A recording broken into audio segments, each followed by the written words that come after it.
네, 오늘은 혼인잔치의 표적이라는 제목으로 여러분과 함께 은혜를 나누려고 합니다. 오늘 본문 우리가 너무나 잘 알고 있는 내용이죠. 가나의 혼인잔치에 포도주가 떨어졌는데 예수님께서 그 물을 포도주로 바꾸시는 놀라운 기적을 일으키십니다. 예수님의 공생의 사역에서 첫 기적이 바로 이 가나 혼인잔치에서 물을 포도주로 만드신 사건이죠. 그런데 사도 요한은 이 놀라운 기적을 표적이라는 말로 기록을 하고 있습니다. 자, 여러분, 표적과 기적이 어떤 차이가 있다고 그랬죠? 어떤 초자연적인 현상이 일어났을 때 그 현상 자체가 아니라 그 현상이 가리키는 그 어떤 의미를 이 기적이 가리키고 있을 때 그걸 표적이다 이렇게 말씀드렸습니다. 그럼 가나의 혼인잔치에서 물이 포도주가 된 게 왜 기적이 아니라 표적일까? 그 표적을 통해서 예수님이 어떤 분이신지가 드러납니다. 그리고 사람들이 예수님을 믿게 되는 거죠. 그래서 성경에 나오는 수많은 기적들이 실은 기적이 아니라 표적이다 이렇게 말씀드렸죠. 예수님이 오병이어의 기적을 일으키신 다음에 너희 조상들은 하늘에서 내린 만나를 먹고도 죽었지만 나는 하늘에서 내려온 산 떡이라 나를 먹는 자는 영원히 산다 이렇게 말씀하시잖아요. 그걸 보면 오병이어의 기적을 일으키신 이유가 바로 자기가 하늘에서 내려온 산 떡이다. 나를 먹으면 영원히 살 거다. 이거를 말씀하시기 위해서 바로 자신이 생명의 떡이라는 사실을 말씀하시기 위해서 이 오병이어의 기적을 일으키지 않았나 이렇게 생각이 듭니다. 그러니까 오병이어의 기적이 사실은 기적이 아니라 표적인 것이죠. 자, 오늘 설교 제목이 뭡니까? 혼인잔치의 표적입니다. 이 표적이 가리키는 바가 뭔가를 보라는 것이죠. 자, 갈릴리 가나에 혼인잔치가 있었는데 예수님의 모친 마리아가 그 혼인잔치에 있었다 이렇게 오늘 본문이 기록하고 있습니다. 그리고 그 혼인잔치에 예수님과 제자들도 함께 초대를 받아서 그 혼인잔치에 참여하게 됩니다. 그런데 잔치가 시작되고 나서 얼마 지나지 않아서 그만 잔치집에 포도주가 떨어져 버리고 만 겁니다. 이 혼인잔치에 대해서 우리가 조금 좀 알아야 되는 게 있습니다. 유대인의 결혼 풍습이 우리와 조금 다른 게 있는데요. 그게 뭐냐 하면은 유대인들은 결혼하기 전에 정혼이라는 것을 먼저 합니다. 이게 우리 약혼하고 조금 비슷하긴 한데 사실 다른 게 있는데 뭐냐 하면은 약혼은 그냥 파혼을 하면 그 말이잖아요. 근데 정혼은 이게 법적으로 결혼과 똑같은 효력을 갖습니다. 그렇기 때문에 파혼을 하면 이혼하는 절차를 그대로 밟아야 돼요. 그러니까 굉장히 법적인 구속력이 있는 거죠. 이 정혼 기간이 어느 정도 되냐 하면 한 1년 정도가 됩니다. 그러니까 1년 동안 정혼을 하고 난 그 서로 이제 어떻게 보면 법적인 부부죠. 부부가 서로 1년 동안 떨어져 사는 겁니다. 왜 이렇게 하느냐? 신랑한테 신부가 어떤 사람인가, 신부의 순결과 도덕성을 의심해보는 그런 시간을 신랑한테 주는 겁니다. 그래서 복음서에 보면 요셉과 마리아가 정혼을 한 다음에 마리아가 이제 예수님을 잉태하잖아요. 그때 요셉이 가만히 끊고 자였다 이렇게 나오죠. 왜 그런가 하면 정혼 기간 안에 이제 관계를 맺지 않았는데 여자가 임신을 했다는 것은 뭔가 부정한 일을 했다는 거잖아요. 그래서 요셉이 마리아가 혹시 부정한 일을 한 게 아닐까 해서 이제 가만히 끊으려고 했다는 거죠. 만약에 그 부정한 사실이 발견이 되면 잘못하면 이제 돌에 맞아 죽을 수도 있단 말입니다. 그러니까 요셉이 마리아를 보호하기 위해서 그렇게 한 거죠. 이렇게 유대인의 정혼 예식이 우리 약혼과는 다른 그런 개념이 아주 특별한 것이 있습니다. 자, 그러면 이제 1년 동안 서로 신랑과 신부가 떨어져 살아야 되는데 그러면 1년 동안 신랑은 뭘 하는가? 집을 마련을 합니다. 같이 살 집을 마련을 하는 거예요. 그러니까 집을 마련되면 이제 신랑이 신부를 데리러 오는 겁니다. 그리고 이제 신부를 데리고 결혼식장으로 같이 가게 돼요. 이때 신부의 친구들이 들러리를 서게 됩니다. 왜 여러분 예수님이 하신 그 비유의 말씀 중에 열처녀의 비유가 있잖아요. 그 열처녀의 비유가 딱 그 상황을 말하는 겁니다.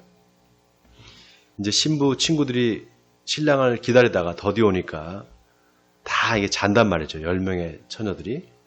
근데 이제 신랑이 온다고 하니까 다 깼는데 어리석은 5처녀는 그만 등만 준비하고 기름을 준비하지 않은 거예요. 그래서 결국 어떻게 됩니까? 잔치집에 못 들어가죠. 그러니까 이 비유가 주는 교훈은 뭐냐면 신랑이 언제 올지 모르니까 항상 깨어 있으라는 겁니다. 자, 아무튼 그 신랑과 신부가 이제 결혼식을 정식으로 이제 하게 되는데 그 결혼식 기간이 무려 7일이나 됩니다. 일주일 동안 결혼식을 하는 거예요. 혼인 잔치를 한단 말이죠. 그 일주일 동안 신부는 방에서 나오지를 않습니다. 얼굴을 안 보여주는 거예요. 그러고 나다가 이제 7일이 지나면 그때 얼굴을 보여줍니다. 그래서 혼인잔치의 클라이막스는 바로 이 신부가 얼굴을 보여주는 거예요. 자, 그 혼인잔치가 일주일 동안 계속될 때 잔치의 가장 중요한 게 뭐겠습니까? 먹고 마셔야 되니까 포도주가 제일 중요하겠죠. 그런데 그만 그 포도주가 떨어져 버린 거예요. 자, 그러니까 느닷없이 마리아가 갑자기 예수님한테 와서 포도주가 떨어졌다고 이렇게 말을 합니다. 그러니까 예수님이 뭐라고 하시는가 하면 여자여 나와 무슨 상관이 있나이까 내 때가 아직 이르지 아니하였나이다 이렇게 말을 해요. 자, 여기서 내 때가 아직 이르지 아니하였다 이 말이 아주 의미심장합니다. 내 때가 이르지 아니하였다는 게 이 때라는 게 도대체 뭘까? 한 가지 놀라운 게 잔치집에 포도주가 떨어졌는데 마리아가 예수님한테 포도주가 떨어졌다 이렇게 말하니까 이 포도주가 떨어졌다는 말을 사실 신랑한테 해야 되는 거잖아요. 신랑한테 가서 얘기를 해야 되잖아요. 근데 손님으로 온 예수님한테 그 이야기를 하는 거예요. 이상하지 않습니까, 여러분? 자, 이게 뭘 이야기하는 건가? 예수님이 손님이 아니라 바로 신랑이라는 겁니다. 어떻게 그렇게 되는가? 자, 우리 성경을 한번 찾겠습니다. 요한계시록 19장 6절에서 8절까지인데요. 요한계시록 19장 6절에서 8절까지. 제가 가지고 있는 성경 419쪽입니다. 요한계시록 19장 6절에서 8절까지. 419쪽이요. 찾으셨어요? 찾으셨으면 우리 6절에서 8절까지를 같이 읽겠습니다. 요한계시록 19장 6절에서 8절까지 시작. 또 내가 들으니 허다한 무리의 음성과도 같고 많은 물소리와도 같고 큰 우레소리와도 같은 소리로 이르되 할렐루야 주 우리 하나님 곧 전능하신 이가 통치하시도다. 우리가 즐거워하고 크게 기뻐하며 그에게 영광을 돌리세. 어린 양의 혼인 기약이 이르렀고 그의 아내가 자신을 준비하였으므로 그에게 빛나고 깨끗한 세마포 옷을 입도록 허락하셨으니 이 세마포 옷은 성도들이 옳은 행시로다 하더라. 자, 여러분 여기 보세요. 7절에 어린 양의 혼인 기약이 이르렀고 그의 아내가 자신을 준비했다. 바로 여기 신부가 등장을 하죠. 그런데 보세요. 신부가 어떤 모습인가 하면 하얀 세마포 옷을 입고 있습니다. 그리고 8절에 보니까 그에게 빛나고 깨끗한 세마포 옷을 입도록 허락하셨다는 거예요. 누가 허락하셨는가? 바로 하나님께서 허락하셨다는 거죠. 자, 그런데 보세요. 그 신부가 누구냐? 바로 교회의 성도가 신부입니다. 그리고 그 세마포 옷은 뭐라고 이야기합니까? 세마포 옷은 뭐라고 말해요? 8절에 이 세마포 옷은 성도들의 옳은 행시로다 이렇게 말합니다. 자, 세마포 옷이 뭐라고요? 성도들의 옳은 행실이다. 자, 이게 무슨 뜻입니까? 세상에서 믿음을 지키고 경건한 삶을 산 성도들, 바로 그 성도들이 예수님의 신부가 된다는 거죠. 자, 그리고 나서 이제 신랑이 등장을 하는데 자, 계속해서 17절을 보세요. 17절에 17절 우리 같이 보겠습니다. 시작. 또 내가 하늘이 열린 것을 보니 보라 백마와 그것을 탄 자가 있으니 그 이름은 충신과 진실이라. 그가 공의로 심판하며 싸우더라. 자, 그런데 보세요. 여기 이 백마 탄 사람이 옷을 입었는데 어떤 옷을 입었는가? 피 뿌린 옷을 입었다고 이렇게 말합니다. 자, 13절을 보세요. 또 그가 피 뿌린 옷을 입었는데 그 이름은 하나님의 말씀이라 칭하더라. 자, 하나님의 말씀이라 칭하더라. 누굴 이야기하는 걸까요? 말씀이 육신이 돼서 오신 바로 하나님의 아들 예수 그리스도를 이야기하는 거죠. 그런데 놀랍게 피 뿌린 옷을 입었다는 거예요. 이 피가 누구의 피일까요? 네?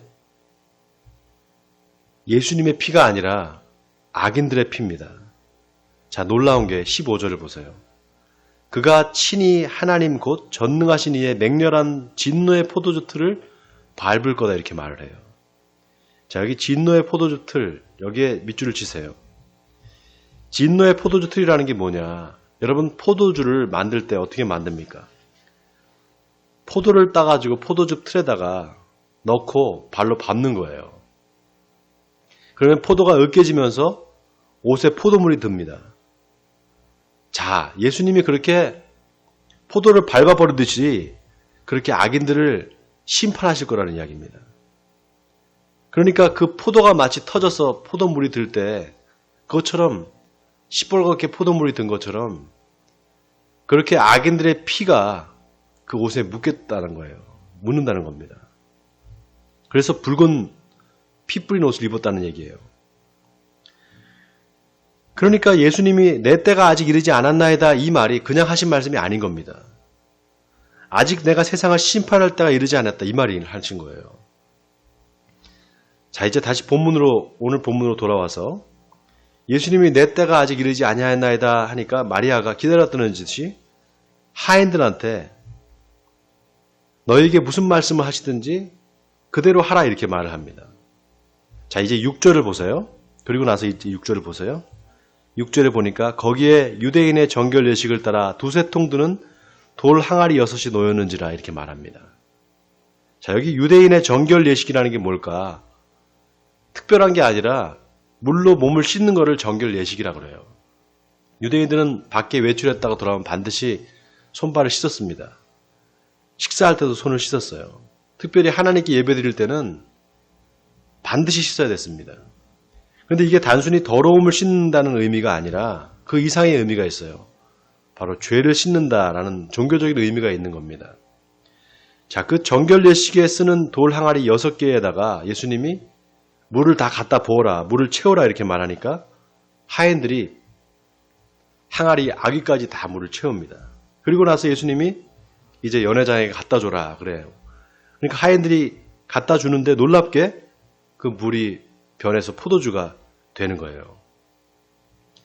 연회장이 그 포도주를 먹어보고 감탄을 합니다. 그리고 누굴 부르는가 하면 신랑을 불러요.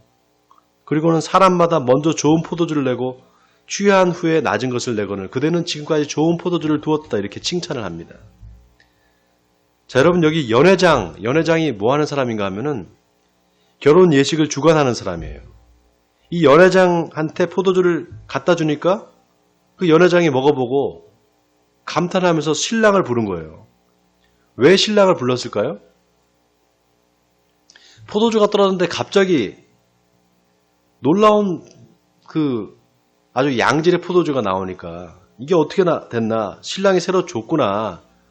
신랑이 준비했나 보다 이렇게 하고 부른 거죠. 자, 그런데 실은 누가 포도주를 준 겁니까? 예수님이 준 거죠.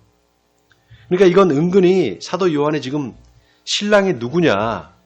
바로 예수님이다라는 걸 암시하고 있는 겁니다. 자, 또 하나 주목할 게 여기서 포도주가 갖는 상징적인 의미가 있어요. 여기서 포도주는 예수님의 보혈을 상징합니다. 여러분, 예수님이 잡히시던 날 밤에 제자들과 한 최후의 만찬이 있잖아요. 그 최후의 만찬에서 예수님이 포도주 잔을 제자들에게 나눠주면서 뭐라고 말씀하십니까? 이는 죄사함을 얻게 하려고 많은 사람을 위하여 흘리는 바 나의 피, 곧 언약의 피니라 이렇게 말씀하시잖아요. 그러니까 포도주는 그냥 단순히 포도주가 아니라 예수님의 보혈을 상징하는 거예요. 그리고 물이 포도주를 바뀌는 거는 이게 예수님의 죽음과 관련이 있습니다. 요한복음 19장에 보면 예수님이 십자가에서 돌아가실 때 십자가에 달려서 이미 죽은 거를 로마 군인이 보고 창으로 예수님의 옆구리를 찌릅니다. 그러니까 옆구리에서 물과 피가 나왔다 이렇게 말을 하고 있습니다. 이거는 뭘 의미하는 것인가? 물과 피가 바로 우리 죄를 사해준다는 의미를 상징적으로 표현하고 있는 겁니다. 또 하나 중요한 게 있어요. 또 하나 중요한 게 연회장이 물로 된 포도주를 맛보고 어디서 나는지 모릅니다. 그런데 묻지를 않아요. 이게 어디서 났냐고 묻지를 않습니다. 자, 이게 아주 의미심장한 게 물로 된 포도주가 어디서 나는지 아는 사람은 오직 누굽니까? 하인들밖에 없어요. 자, 그런데 중요한 게 그냥 하인이라고 하지 않고 뭐라고 말하는가? 물떠온 하인들은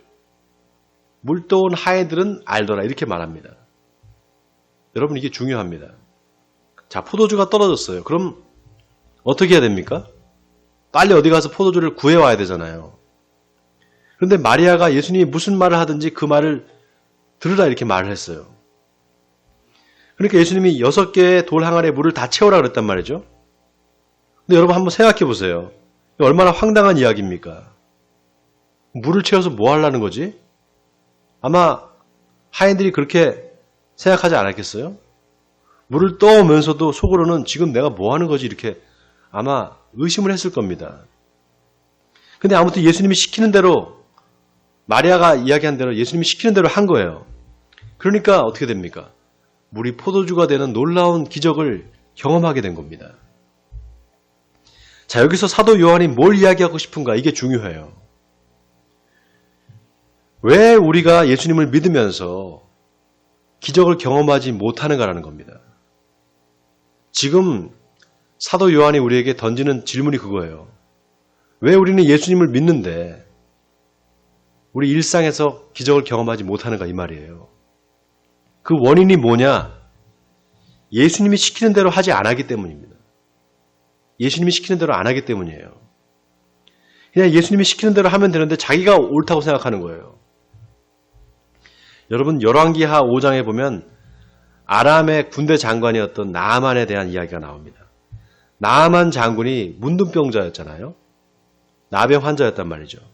그래서 자기 문둥병을 고쳐보려고 이스라엘에 있는 유명한 그 선지자 엘리사를 찾아갑니다. 근데 엘리사가 집 밖에까지 대문 앞에까지 이제 그 나아만 장군이 왔는데 집에서 나가보지도 않고 안에서 그냥 사람을 시켜서 나아만 장군한테 요단강에 가서 7번 몸을 씻어라 이렇게 말합니다. 그러니까 나아만이 아니 내가 멀리서 이렇게 왔는데 한번 나와보지도 않고 그리고 와서 내 좀 몸에다가 손을 대고 안수를 하면서 기도를 해주는가 그렇지도 않고 그냥 요단강에서 7번 씻으라고 하니까 이 사람이 기분이 나빠가지고 그냥 가버립니다. 그러면서 요단강보다 차라리 다메섹에 있는 강들이 더 낫지 않냐 이러고 그냥 화가 나서 간단 말이죠. 그러니까 같이 간 종들이 그러지 말고 그냥 시키는 대로 해보라고 그렇게 말을 해요. 그러니까 종들의 말을 듣고 요단강에서 몸을 씻는단 말이죠. 그러니까 문둥병이 깨끗하게 낫게 되는 거예요. 돌 항아리에다 물을 채워라. 이게 무슨 뚱따지 같은 소린가. 말을 안 들었으면 어떻게 됐을까요? 기적이 일어나지 않는 거죠. 순종하니까 기적이 일어났단 말입니다. 이 순종이 기적을 일으킨다는 겁니다. 여러분 기적을 경험하고 싶으시다면 이 순종하면 됩니다. 하나님의 말씀에 순종하면 우리 일상에서 얼마든지 기적이 일어납니다. 자, 또 하나 중요한 게 기적의 수혜자가 되지 말고 기적을 일으키는 사람이 되라는 겁니다. 자, 따라하겠습니다. 기적의 수혜자가 되지 말고 기적을 일으키는 사람이 되자. 우리는 항상 나한테 기적이 일어나면 좋겠다 이렇게 생각을 해요. 기적의 수혜자가 되려는 거죠. 근데 여러분 우리는 기적의 수혜자들이 아니라 기적을 일으키는 사람들입니다. 지난 시간에 예수님이 나다나엘한테 뭐라고 했습니까? 내가 너를 무화과 나무 아래에서 봤다고 해서 믿느냐? 이보다 더 큰 일을 보리라 이렇게 말했잖아요. 이 말은 무슨 얘기인가 하면 네가 날 믿으면 기적을 본다 이 말입니다. 근데 이걸 바꿔 말하면 너는 기적을 일으키는 사람이 될 거다 이 말이에요. 여러분 아멘입니까? 베드로가 성령을 충만해서 성전 미문에 앉아서 계속해서 구걸하고 있던 안진뱅이를 보고 뭐라고 말합니까? 은과 금은 내게 없거니와 내게 있는 것으로 내게 주노니 곧 나사렛 예수의 이름으로 일어나 걸으라 이렇게 말하니까 안진뱅이가 일어나 걸었단 말이죠. 여러분 우리는 기적을 일으키는 사람들입니다. 기적을 일으키는 사람들이 돼야 됩니다. 옛날에는 기적이 일어났죠, 목사님. 근데 지금은 안 일어나는 거 아닙니까? 아니에요, 여러분. 지금도 기적이 일어납니다. 여러분 아시겠지만 혈액암으로 3개월밖에 못 산다고 했던 제 친구 아시잖아요? 근데 제가 만날 때마다 기도하고 그리고 새벽에 우리 성도들이 얼마나 많이 기도했습니까? 그러니까 이제 모든 수치가 정상으로 돌아왔어요. 이제 건강해졌다고 그럽니다.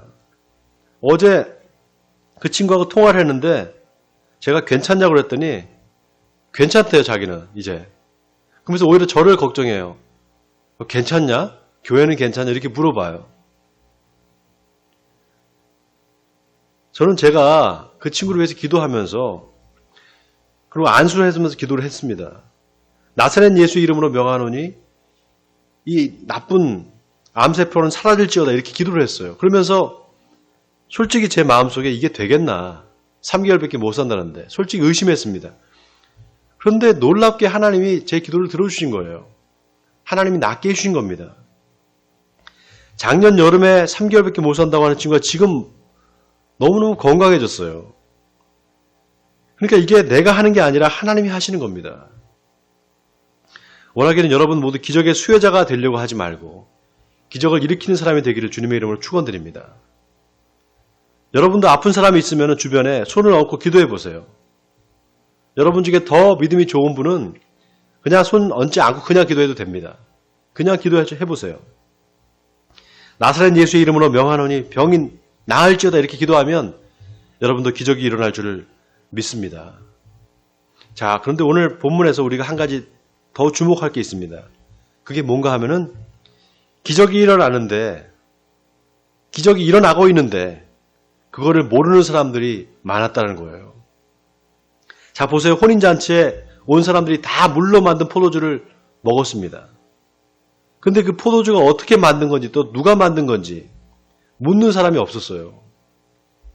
기적이 일어나는데도 자기들이 그 기적을 맛보고 경험하고 있으면서 그게 기적인지도 모르고 그냥 넘어가고 있다는 겁니다. 여러분 우리가 이걸 생각해 봐야 돼요. 사람들이 포도주를 마시면서 야, 이 포도주 맛 기가 막힌다, 끝내준다 그렇게 말하는 거예요. 그런데 포도주를 누가 만들었는지 어떻게 만들었는지는 관심이 없는 겁니다. 자, 그런데 오늘 보세요. 본문에 마지막 본문 11절에 뭐라고 말합니까?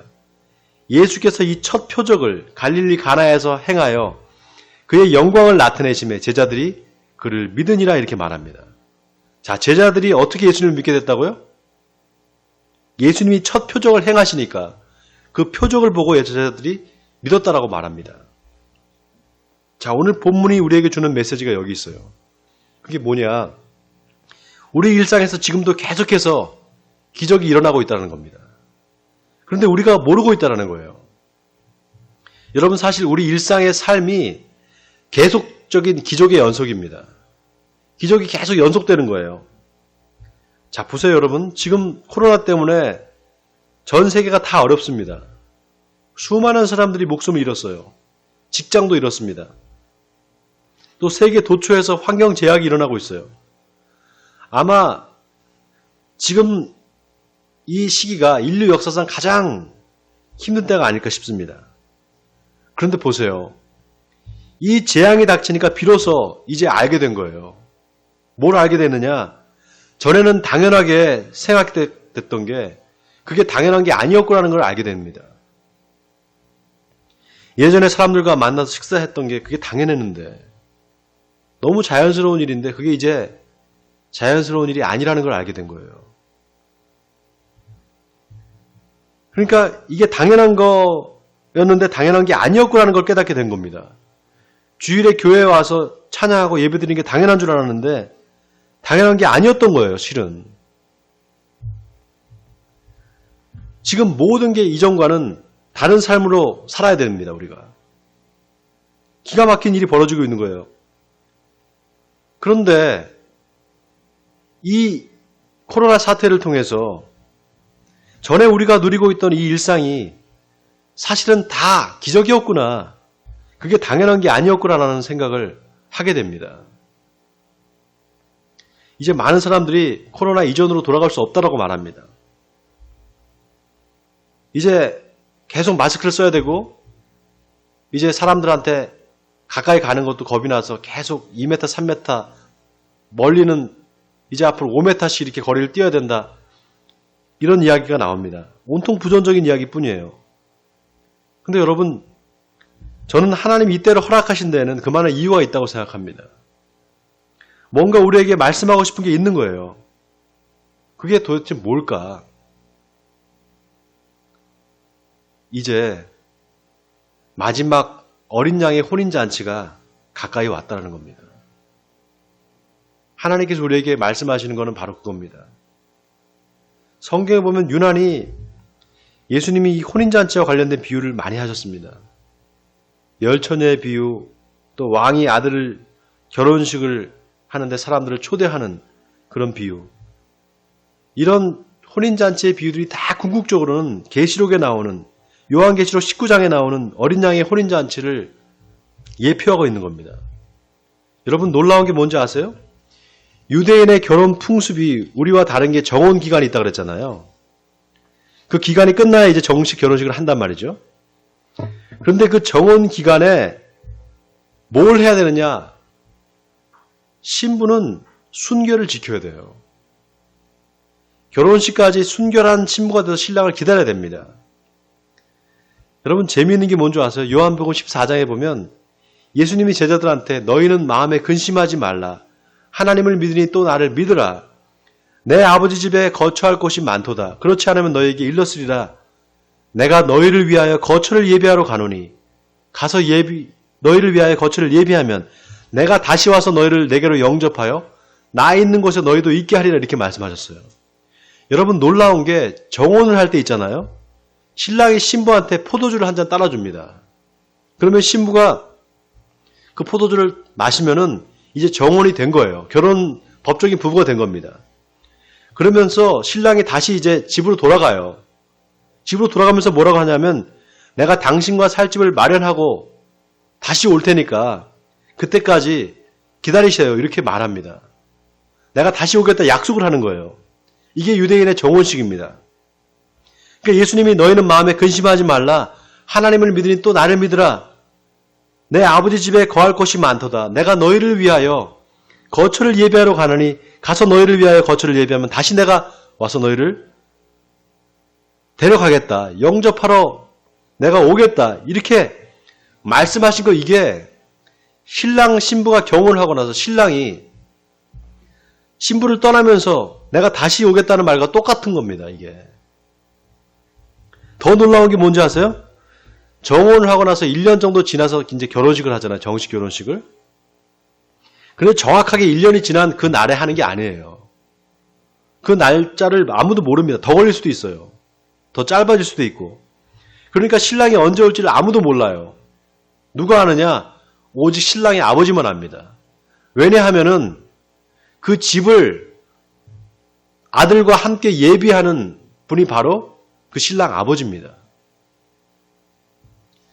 그러니까 신랑은 그 신부와 살 집을 마련하기 위해서 열심히 그 거처를 예비하는 겁니다.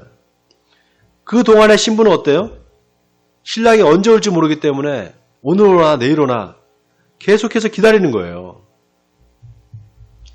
예수님이 인자가 다시 올 거라고 말하면서 그 날과 그때는 아무도 모르고 천사도 모르고 아들도 모른다. 오직 아버지만이 아신다. 이 말이 그 말입니다. 사랑하는 성도 여러분, 가만히 생각해 보면 사실 우리 모두가 다 잔치에 초대받은 사람들입니다. 그 잔치가 뭐냐? 바로 어린 양의 혼인잔치입니다. 신랑은 예수님이고 신부는 그 신랑 되시는 예수님의 보혈로 죄 씻음을 받은 저와 여러분들입니다. 그런 의미에서 예수님과 우리는 이미 정혼한 사이예요. 이미 정혼한 사이입니다. 예수님이 승천하시면서 내가 처소를 준비하러 간다. 가서 처소를 예비하면 다시 오겠다 약속을 하셨어요. 그 약속을 믿고 기다리는 사람들이 바로 저와 여러분들입니다. 자, 그런데 우리가 깨달아야 되는 게 하나 있어요. 그게 뭔가 하면은 그 어린 양의 혼인잔치가 이미 시작됐다는 겁니다. 나중에 시작되는 게 아니라 이미 시작됐다는 거예요.